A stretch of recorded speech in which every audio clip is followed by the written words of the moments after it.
This is the Andersen Ultimate Hitch 2.0.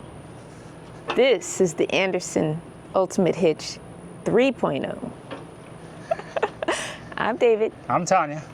We're RV Family.Life. We've been living in our RV for 2 years, this RV, and we've been using the Andersen Ultimate Hitch 2.0 that entire time. That's been the only hitch that we know for a fifth wheel. And we love it. And now we have the opportunity to test out and use the 3. The version 3, Gen 3, 3.0. It's the 3. The Andersen Ultimate Fifth Wheel Connection is what they call it. This hitch was provided to us by Andersen for us to give you an unbiased review and let you know what we really think of it. Now, this is a nice opportunity as we are a family that is transitioning from an earlier Andersen to the new one. But we want to let you know not only how it works for us, we're going to have multiple videos on this, but I want to kind of go over the installation and the setup, see like how long does it take to get it all done. Because ultimately, in my opinion, working with the Andersen now, it's pretty easy, especially the part in the back of the truck. I'm a little bit newer. I haven't done anything with the Kingpin coupler that has to go on there. So that'll be a newer part for me today. Do you have anything else you'd like to add? No, you got this. All right. Once again, you got this. Thank you for your help, Vanna Purple. You're welcome.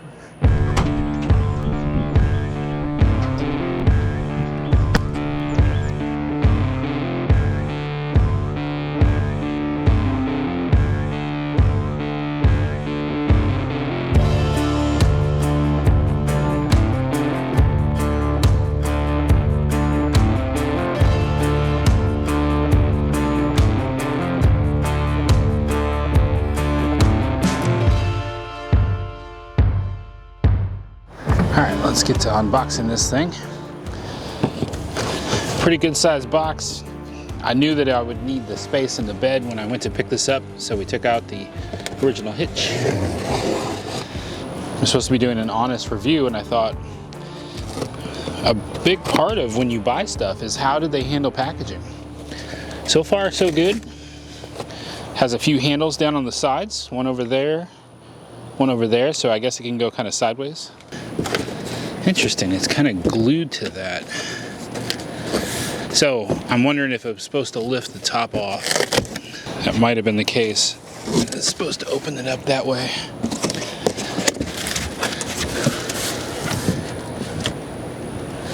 Got an instruction booklet here that is held down by the 15/16 bolt at the top. Has some styrofoam throughout there, just in some spots just to kind of keep it steady, but overall that's the hitch. The ball is sticking down through the top, that way the ball wouldn't stick up here and poke out through the box. I see 1 pin, 2 pin, okay. You've got 2 pins that go through, one that'll hold the ball and one that holds the hitch to the goose ball. And inside here, this is the attachment that goes onto your Kingpin, the Kingpin adapter. All in all, weighs 35 pounds, I believe.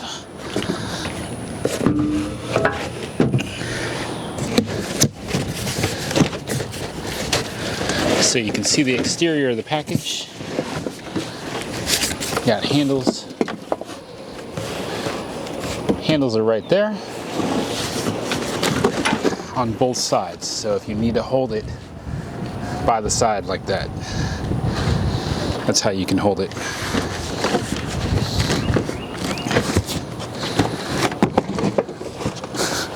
Alright, so I did the unboxing and I'm just kind of going through everything, making sure I have like the right tools and everything so that I can do this install and talk to y'all about it.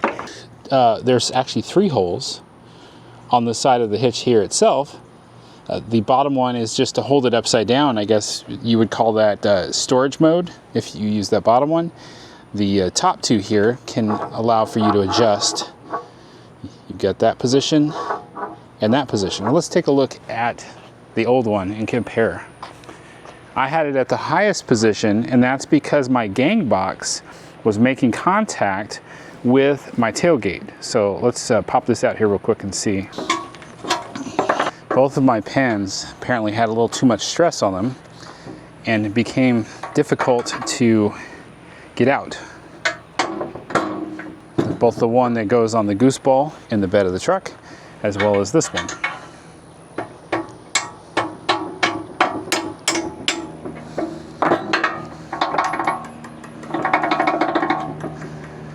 The fact that this had taken so much stress and needed to be pounded out with a mallet, both of them actually. There was another YouTuber where he felt that that was enough danger for him that he abandoned this entire brand just because of that. Boy, this is getting more drastic than I was counting on. That is not coming out of there. So let's just take a moment to review. We started down this path because I wanted to see how many holes this thing had on the side. It has 3. One there, you can see one there, and one up there. I've seen videos for this version where they've added a screw hole here, and let me show you on the 3rd gen what that looks like. Now the entire collar on this part of the 3rd gen, this is all thicker, all beefier. I think that that's a huge improvement, but then they've added this hex screw right here because I believe what was going on was the ball was getting a little bit of a shift. You hear it? And so then once you've got everything positioned the way you want it, you can tighten this down to take all of that little rattle out of it, because you would definitely feel that. So that is a big improvement for the 3rd gen. Let's show you all the size comparison between the 2nd gen with the 2.0 and the 3.0 Andersen. So the new one is up there in the front, and you can see that there is a definite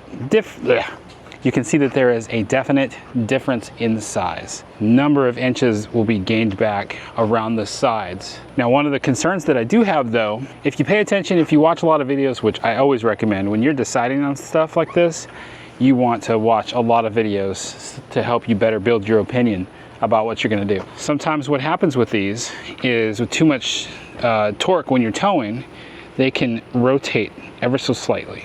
I definitely noticed it before with our last truck. When we got this truck, it actually came with these items. Were here in these 2 corners on either side. And I wound up leaving them in because it almost was a perfect match with this 2.0. And it stopped it from turning. Well, that's not really gonna be an option anymore with the 3.0 up there. It's nowhere near close enough to those, you call them pucks? Not entirely sure what you call those. At any rate, Andersen sells a rubber mat that goes down that supposedly will help eliminate that rotation. So I may be looking seriously at getting that rubber mat now just to help cut down on that possibly rotating. Here's a kind of above and from the side look. You'd think somebody like me would get out a measuring tape and measure these, huh? Okay, I did my due diligence. 29.5 inches on the front one. 35.5. And a little bit more. Almost 35 3/4. On the old one. They are both the same front to back, 31.5 inches. So there's no gain in space as far as front to back. Continuing on my comparison between the two, this part really I don't think is a whole lot different. There may be some slight differences on this one, but I just thought I would just show it to you real quick. So you do not need the red part. The red part merely acts as a funnel to help you if you're a little bit off center from the hole here in the middle. That's all it does. Now I've broken this one because I didn't have the parking brake set on the truck. The truck lunged forward and it actually grabbed a chunk of this and just broke it right off of there. What I didn't do is there's some cracks on the side here, and in the directions it talks about if you over torque these bolts, you can crack the plastic. Now I think that the first person that originally installed this, they most likely were responsible for that part. I'm just going through here and working on removing. I also have to remove all the way up here. We'll see when I get down to that part. But I'm using a 1/4 inch Allen wrench connected that goes in the bottom here, and then 15/16 on both sides. Join me, shall you?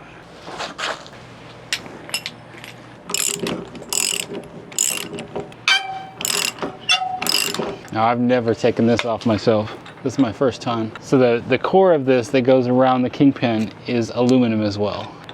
Oh, there it goes. Slid out. I'm also partially worried about this thing falling down on top of me once this last bolt comes out. Here we go. Coming down. So it's got the 4 1/4-inch screws. 2 of them are inside these holes here. Like, I couldn't do anything with them. And this has a black plastic in the top. The new one has a red plastic inside of there.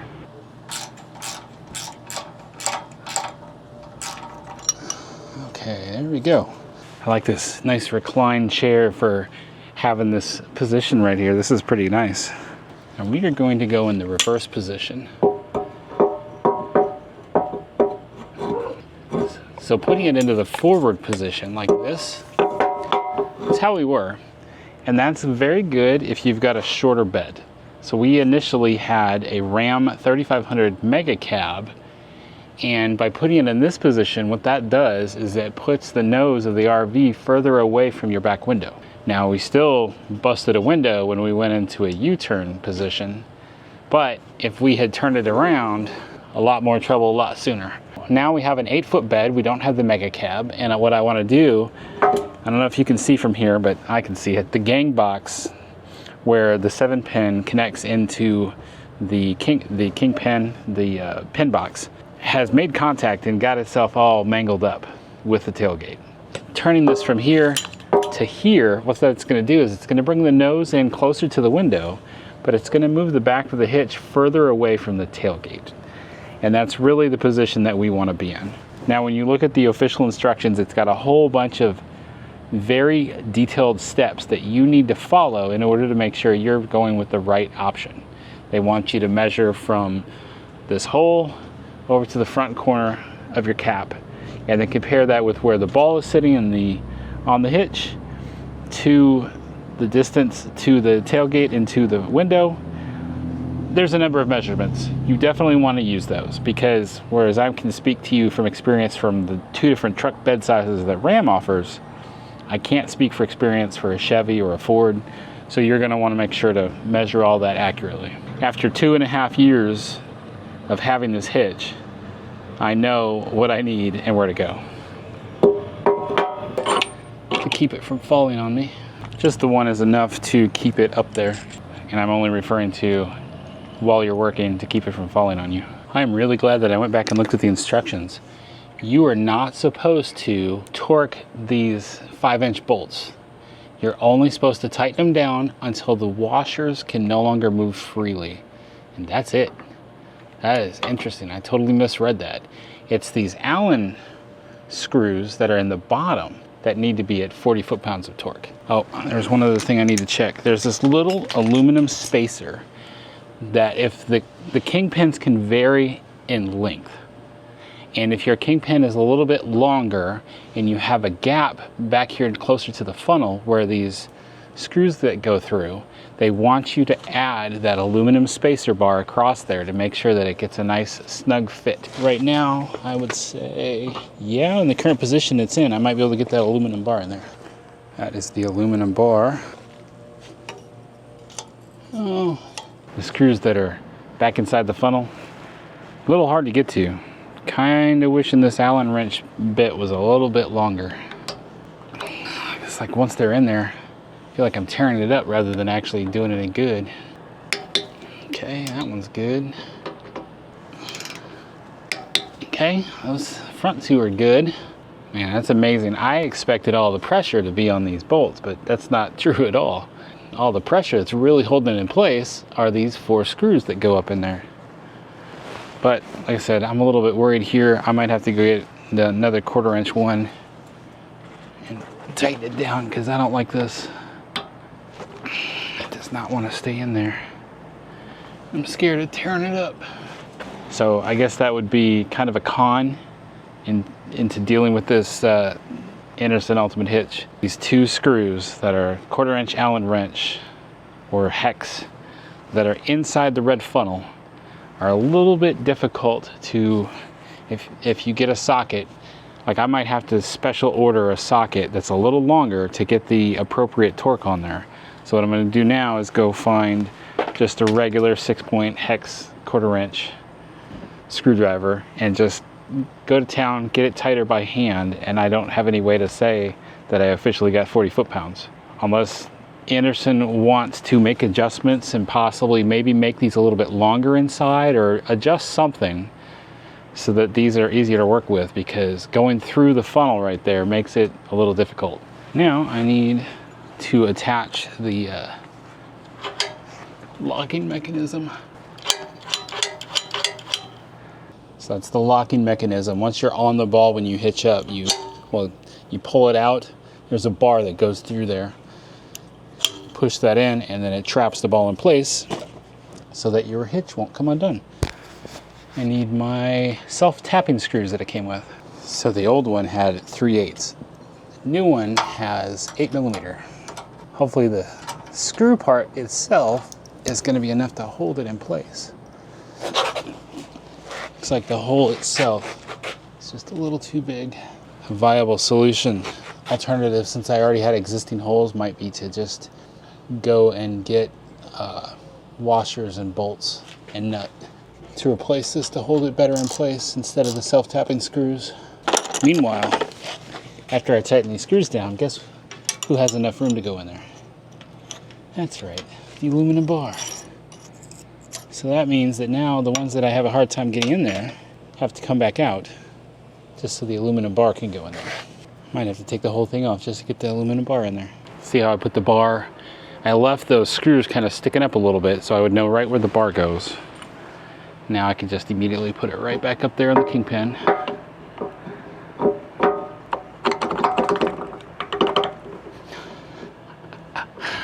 And it's already got too much pressure because of the bar. Amazing.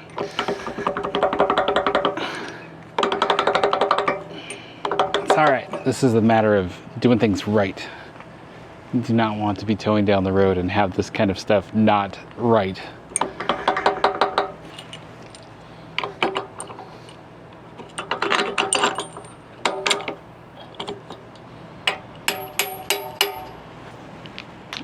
I'm gonna get the mallet.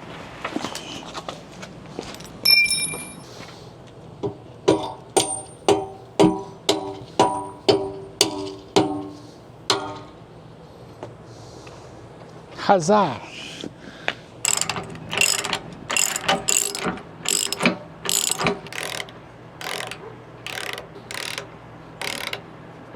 So I went on Amazon and was looking.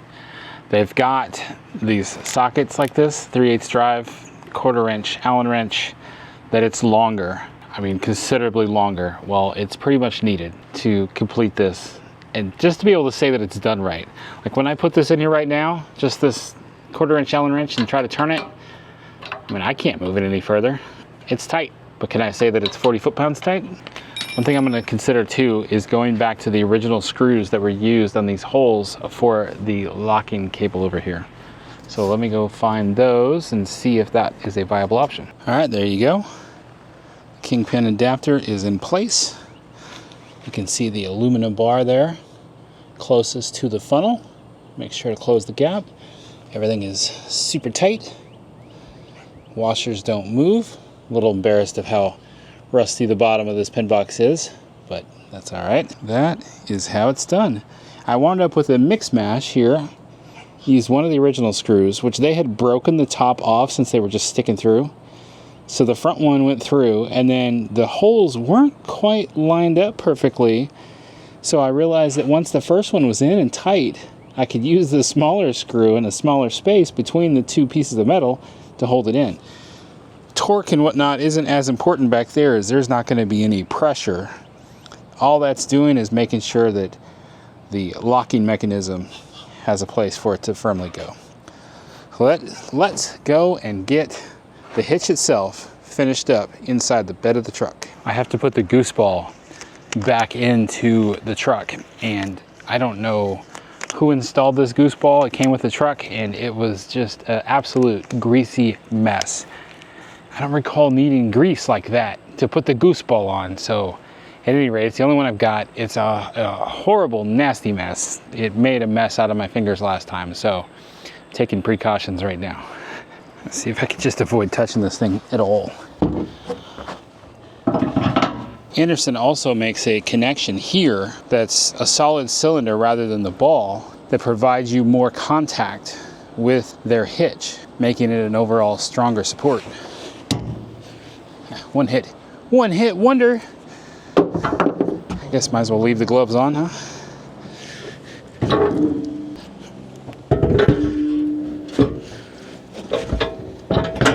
You're gonna loosen the bolts in the back, which will cause the metal sleeve to drop down. Once that's down on there, then you're gonna tighten the top bolt to torque. Then you will tighten the back two bolts to torque. Torque top bolt to 60 to 70 foot-pounds.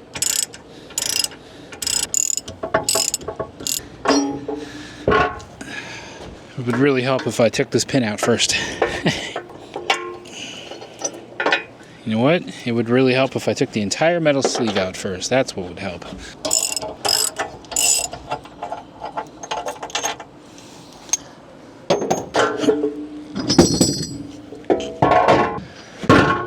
There you go. Pin came out. Nice. This is completely redesigned. I love the newer version of this. The old one, this is the old sleeve that went through the middle. Pretty much square all the way around, had just like a groove in there in the middle that allowed for placement of the ball, but the ball really only made contact in certain areas. This one, it's like perfectly round inside. Overall, it feels thicker, so it's going to make contact with the ball all the way around, especially like, so let's say I upgrade to the Andersen connection here to replace the goose ball.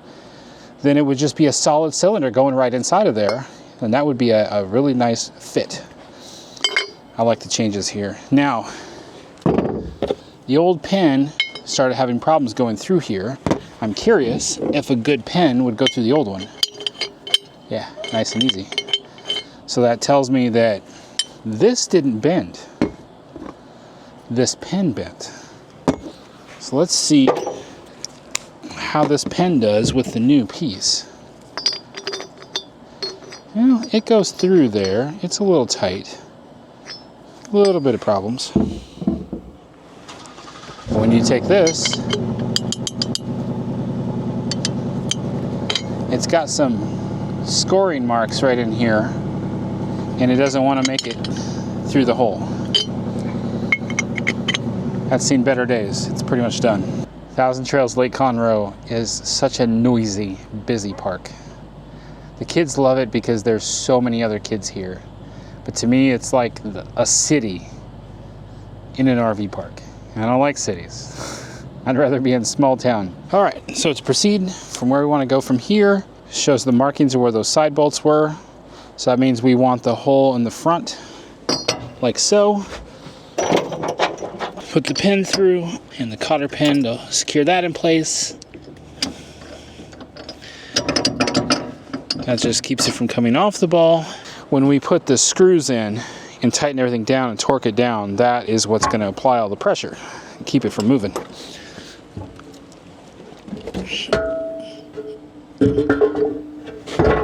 Make sure it's straightened. The screw and the sleeve don't want to connect.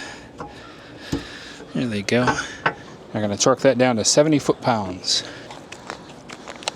If you're going to live full-time in an RV, get yourself some good torque wrenches. You're going to need them for tires alone. Anything else like this that comes up, you're going to need it. It's good to know you're getting the exact torque specifications. Probably go faster with the little guy.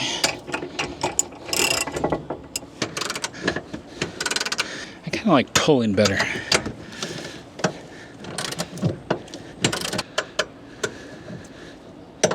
Okay, 70 foot-pounds on top. So the manual said for these ones to take them also to 60. So the manual says 60 for the top and for the back. But right here on the sticker it says 60 to 70. Okay, that's pretty much snug by hand. Let's see how it measures up with the torque wrench. Nope. Okay, so that's 70 foot-pounds on the back. One other tip was to go back to the top one after you do the sides and just double check to see if there's any extra space now. It may have loosened it up a little bit and given it more play. Okay. So that's it. The Andersen Ultimate Connection is complete. It's as complete as it's going to be without actually hitching up the RV. All right, let's recap real quick here on this new 3.0 Andersen fifth wheel Ultimate Connection. Everything looks much better. Everything slides together. All the metal parts move properly the way that they should. That's all good at this point, considering that we haven't used it yet. Obviously, I will do more videos on this. Like I said, we ran with the other hitch. We bought this RV with this hitch in December of 2021, and it is now March of 2024. That entire time, not a full 2.5 years, but 2 and several months, we have put on the Andersen hitch, the 2.0.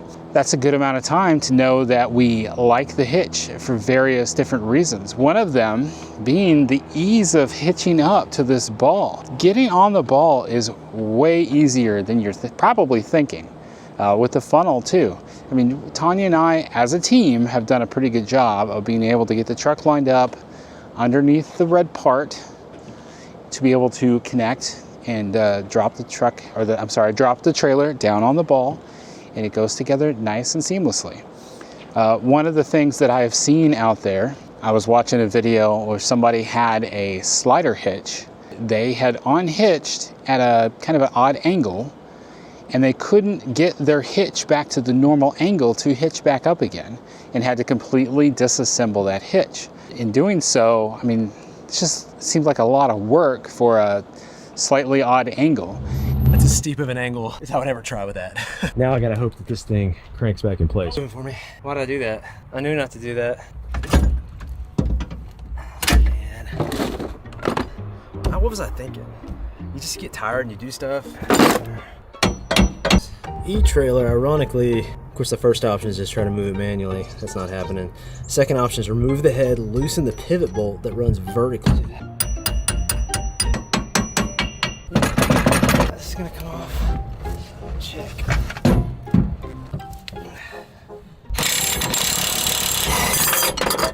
Vertical tension. Oh, so there is a bolt. Huh. Does it seem like what that would do? Oh, that definitely moved. So I moved it. Okay. Oh yeah, it actually worked. Moral of the story: if you're doing something, you look at it and you say, "I really shouldn't do that." Oh, let's do it anyways. I'm tired. Don't do it. I don't ever have to really worry about that.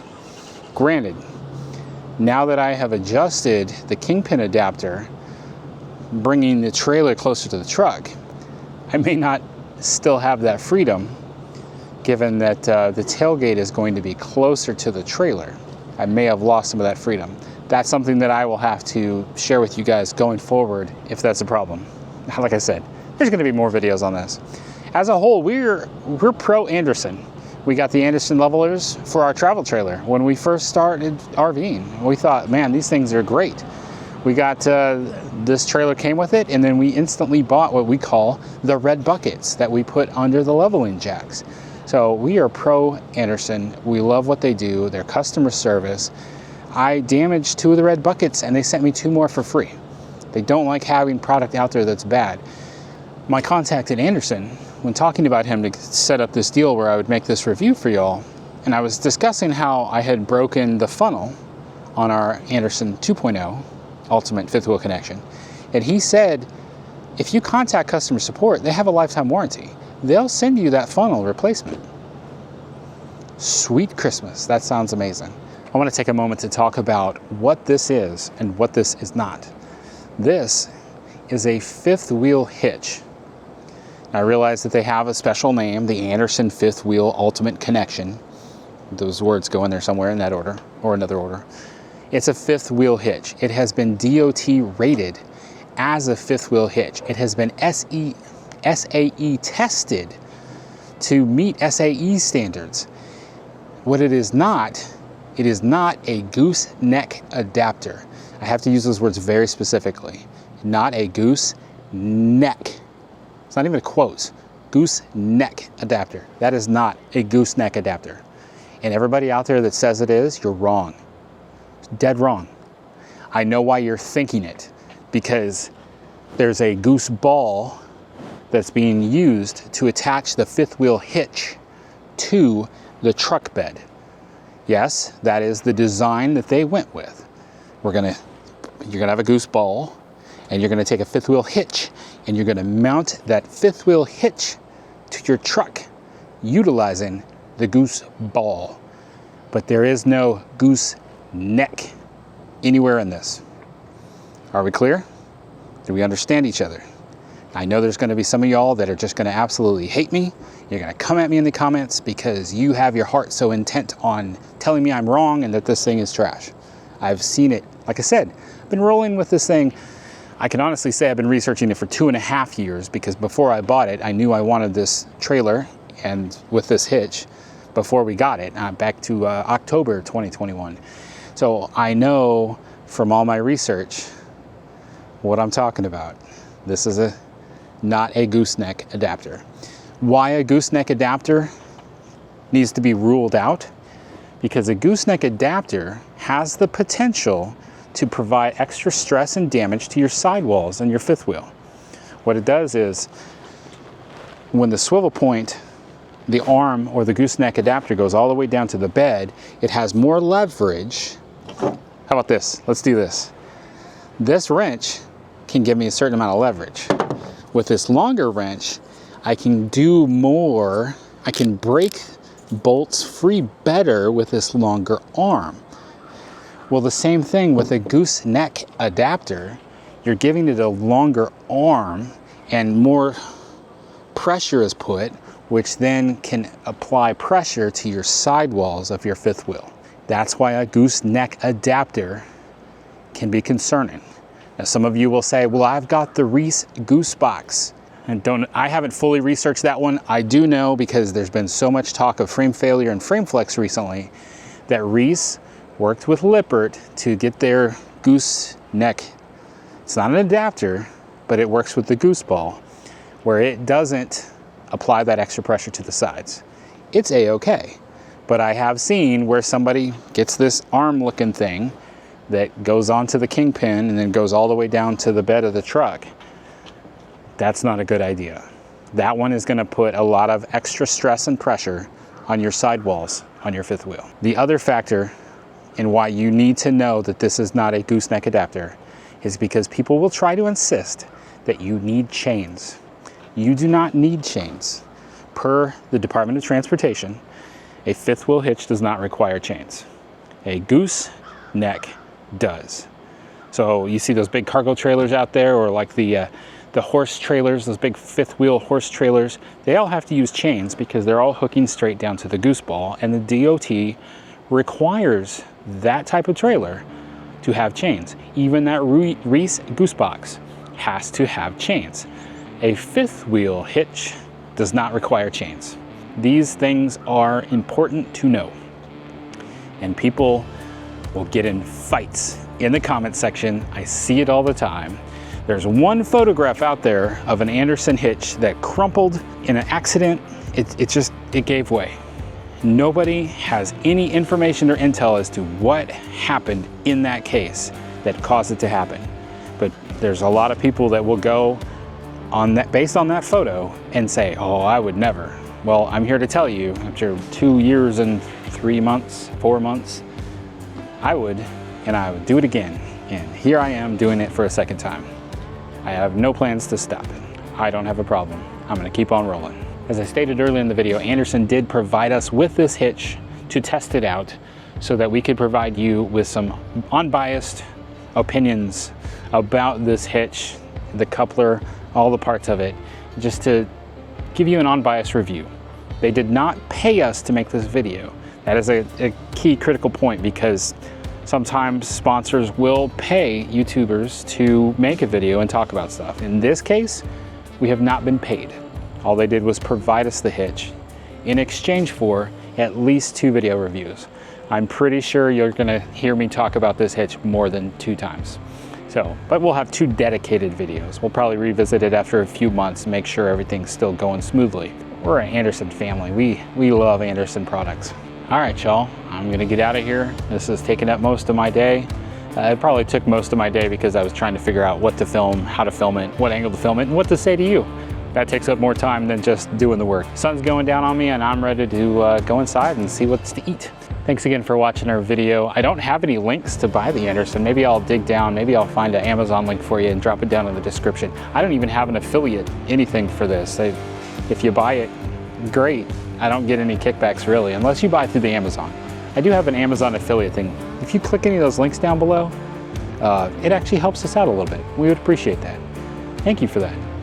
All right, remember that life happens. Don't let it stop you. Stay fresh, cheese bags.